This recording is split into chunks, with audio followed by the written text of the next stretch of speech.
But then, surprising all, he tells the queen, "The man you seek is here. I stand before you, Trojan Aeneas, torn from Libyan waves. O you who were alone and taking pity on the unutterable trials of Troy, who welcome us as allies to your city and home, a remnant left by Greeks, harassed by all disasters known on land and sea, in need of everything. We cannot, Dido, repay you, then, with gratitude enough to match your merits. Neither we nor any Dardans scattered over this great world. May gods confer on your due rewards. If deities regard the good, if justice in mind, aware of right, count anywhere. What happy centuries gave birth to you? What splendid parents brought you into being?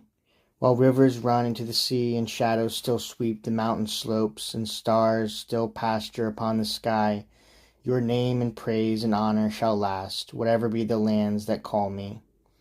This said, he gives his right hand to his friend Ilioneus, his left he gives to Serestes, then turns to brave Cloanthus and brave Gaius. First at the very sight of him, and then at all he had endured, Sidonian Dido was startled, and she told the Trojans this: "You, goddess-born, what fortune hunts you down through such tremendous trials? What violence has forced you onto these ferocious shores? Are you that same Aeneas, son of Dardan and Chryses, whom the gracious Venus bore beside the banks of Phrygian Simois? Indeed, I still remember banished Teusa, a Greek who came to Sidon from his native kingdom, when with the help of Belus he was seeking out new realms. My father Belus was plundering then as victor wealthy Cyprus, and even then I learned of Troy's disaster, and of your name, and of the kings of Greece. And though he was the Trojans' enemy, Teusa would often praise the Teucrians, and boast that he was born of their old race.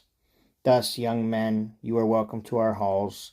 My destiny, like yours, has willed that I, a veteran of hardships, halt at last in this country. Not ignorant of trials, I now can learn to help the miserable." So Dido speaks. At once she leads Aeneas into the royal palace and announces her offerings in the temples of the gods. But meanwhile she does not neglect his comrades. She sends down to the beaches 20 bullocks, 100 fat lambs with their ewes, and Bacchus's glad gift of wine. Within the palace gleam the furnishings of royal luxury. The feast is readied in the atrium, and there are draperies of noble purple woven with art, and plate of massive silver upon the tables, and engraved in gold the sturdy deeds of Dido's ancestors, a long, long line of happenings and heroes traced from the first beginnings of her race.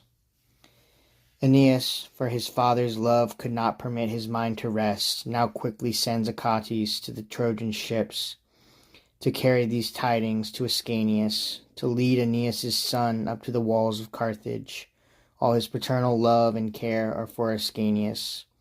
He also tells Achates to bring back gifts snatched from the wreck of Troy, a tunic stiff with images of gold, and then a veil whose fringes were of saffron acanthus.